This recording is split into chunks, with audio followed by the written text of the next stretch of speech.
What is up, YouTube fragrance family? Thanks for joining me again. This is my channel. I am your host, Stephen Sturgill, or Sturgy in the French Norman pronunciation.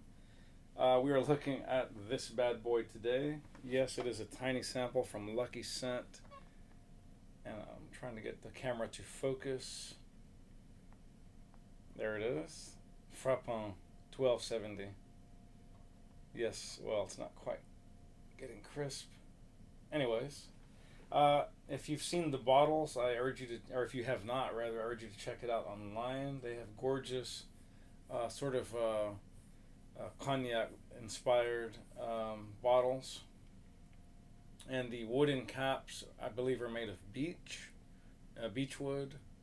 Uh, it is said that they're made by a pipe maker and that each cap takes years to make. Don't think I quite believe that, quite frankly. I have built guitars from scratch, acoustic, classical Spanish guitars, and if it takes you years to build a cap for a bottle, I don't know what you're doing, man. You're not doing your job, but we're not here to talk about caps. We're here to talk about scents, aromas, smells, scents. Uh, so, how good is this? I've heard a lot of stuff online that this is just killer, like phenomenal. Nuanced, masculine. Well, it's unisex, but it's strongly masculine to some extent. It's complex. It's said to be complex, earthy, fragrant, rich, leathery, tobacco, some fruit, some spice, some honey. It's supposed to be just spectacular. Now, before we get into the note breakdown, let's talk about Frapin as a family. Pretty incredible. Their family is one of the only families left in Spain. I mean, in France, excuse me. I'm sure there are several others, but they were one of the only to be granted official titles of nobility by King Louis XIV. And they still have their castle sitting on 300 hectares in the Grand Champagne region of France, which of course produces all the really elite high-level cognacs, what is it, the Grand Cru? Can't think of it right now. But anyways, there's a lot of really elite high-level cognacs from that region, and their castle, I believe, where is it located? It's the Fontpinot Castle, and they're still, ostensibly, apparently still doing that, making delicious high-dollar cognac, and they are now also making high-dollar fragrances. So pretty spectacular pedigree, really incredible.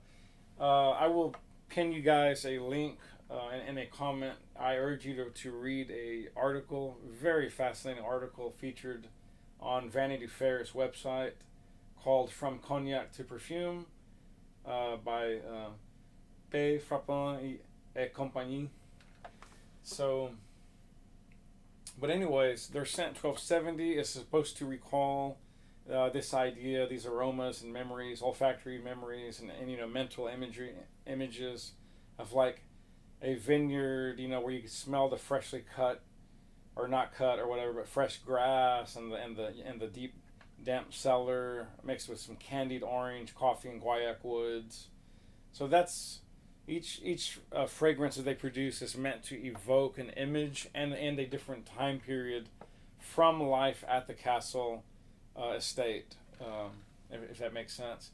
Now, traditionally, if you were to buy this in stores here in the U.S., stores like Min, New York, and Soho would carry it.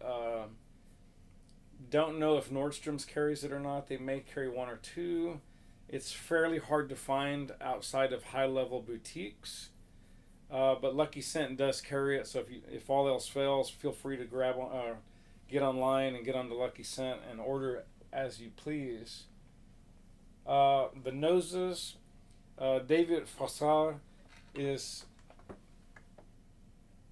a longtime employee and a creative director of Frapin, and he has worked with the Nose, Sidonie, Lancesier. So between them, although I think Sidonie is more of the professional, but the other guy has helped him. What's his name now? David has helped him. I don't know, maybe as a combination of picking the type of scents that the family feels comfortable with, maybe the type of bottle look that they want. I don't know exactly, but again, I think the real professionals, it has to be Sidonie, who has done stuff like a lot of by Killian, like Incense Oud, Light My Fire, Love the Way You Taste. Mm-hmm. Sophie Matisse Art Edition, Straight to Heaven, Splash of Lemon, Straight to Heaven for Men, Straight to Heaven Extreme, Vodka on the Rocks, Black Phantom, Cruel Intentions, Apple Brandy, Chloe Eau de Toilette for women, Bois Royal, L'Humaniste, also the other very famous Frapin fragrance. He's done some Grèce fragrances, like My Dream Homage à Marlene Dietrich, Cabotine Aquarelle for women, Cabotine Sensuelle. He's done Lotus d'Hanoi for women and men from Gustave Eiffel. Gustave, that's hilarious. So the original architect of the Eiffel Tower has his own namesake perfume line. That's quite cool. Did not know that. He's done Nine Char from Juliette Ma Paris. He's done a couple of Laliques, Rose Royale for women, that's unisex, and Tinder for women and men. He's done some Nocibé, Sunny Fruit and Woody Mirage, some Nuhi for men, Lumière Blanche for women and men, Blue Lily. Anyways, on and on. Salvador Dali, Parfums de Marly. He's done Lipisan and Shagia. Terry de Gunsberg. He's done Flagrant Delice, Ombre Mercure, and Parti Pris or Parti Pris. Anyways, on and on and on. We're not here to smell any of those fragrances right now, although they sound phenomenal. Let's get on to how they smell. By the way, I do want to point out, if I forgot to mention it, which I'm sure I did,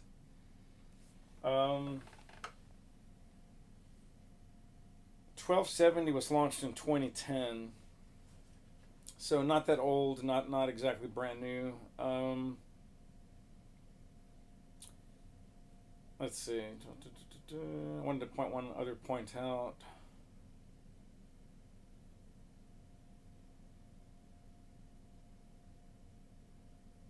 Yeah, so anyways, it says that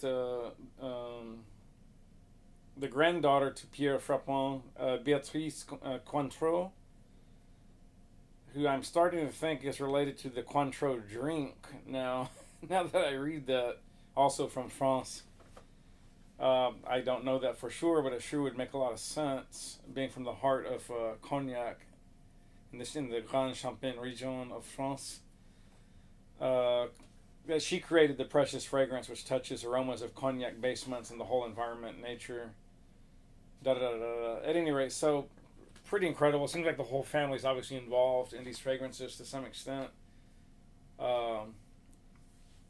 Anyways, let's get into it. I don't want to bore you to death with any more info than that. So, this is this little guy right here. Obviously, if you were just joining me, let's get into the scent. Before I do that, yes, the note breakdown would be nice. We are looking at, let's see. Again, it is unisex. Vine flowers, candied orange, hazelnuts, coffee, cocoa, leather, woods, vanilla, white honey, grape, plum, and spices. That's quite a heady concoction. Let's get into it and see what this expensive bad boy does. And what it smells like.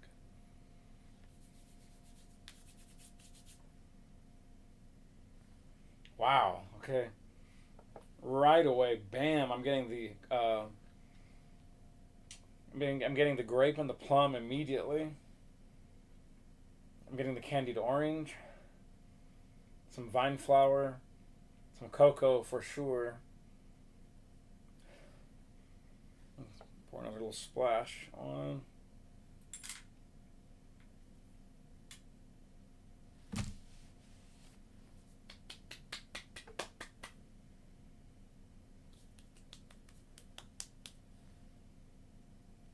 It's quite sweet, guys.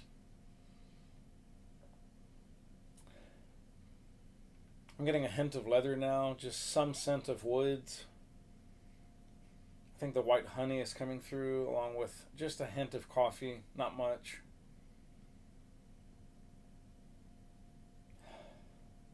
A lot of plum here, guys, a lot of grape, that is for sure.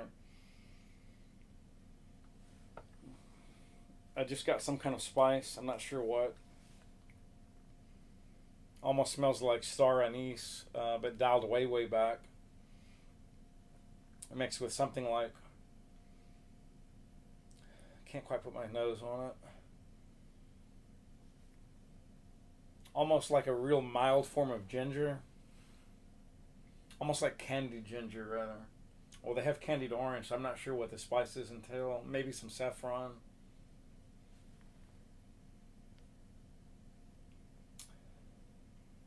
This reminds me, guys, of a little bit of licorice and some candied fruit.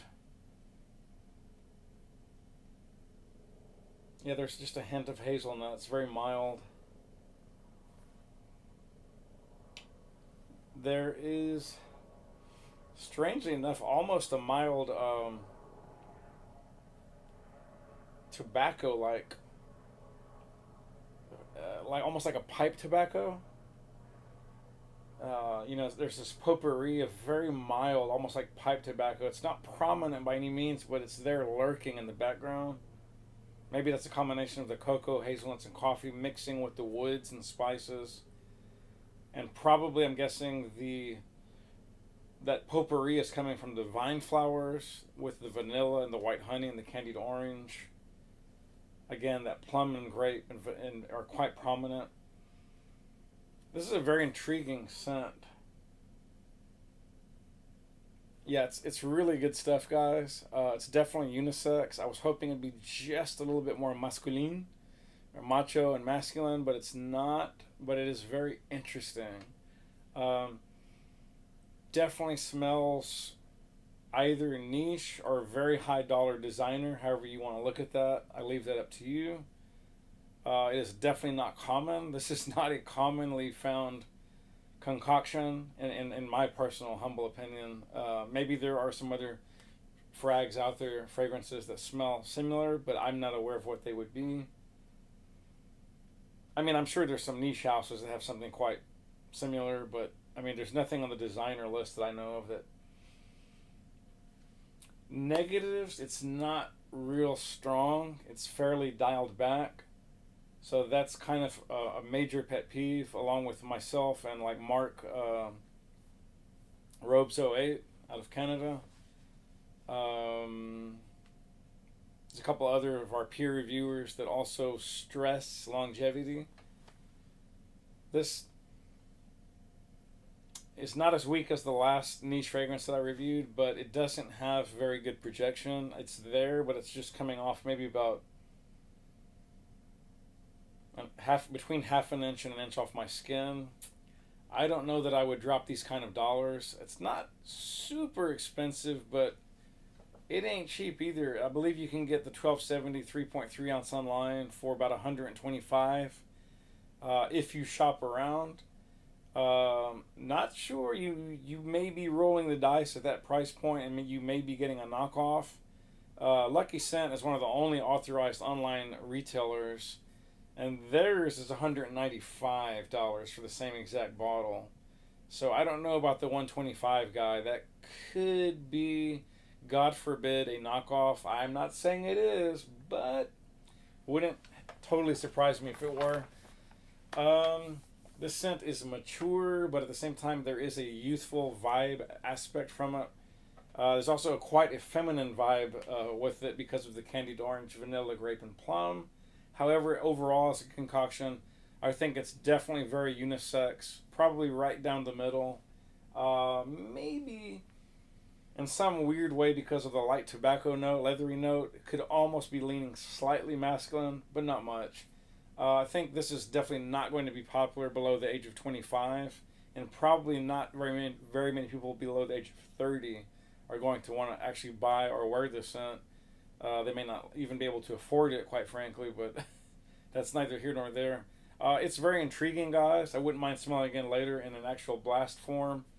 But if you want to get something sexy and unique and sensual and sophisticated, although again it doesn't project very well, not sure if the die down and duration, longevity is going to be any better, or silage.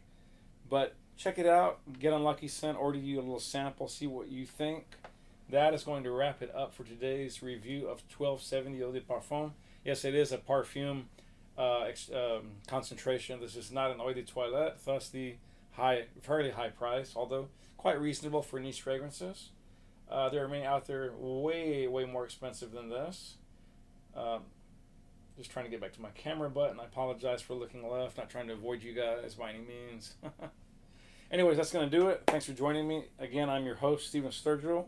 Thanks for joining me on my channel. If you liked, want more, please subscribe and hit the bell for future updates. If you don't hit the bell, guys, you cannot find out about further content and future shows. And I will be offering some perfume giveaways here in the very near future to a lucky subscriber. So thank you. That's going to do it for tonight. I will see you guys on the next episode. You know what I like to say when I end my show? Spray often, spray well, live life on your terms, not someone else's. Peace. Love you guys.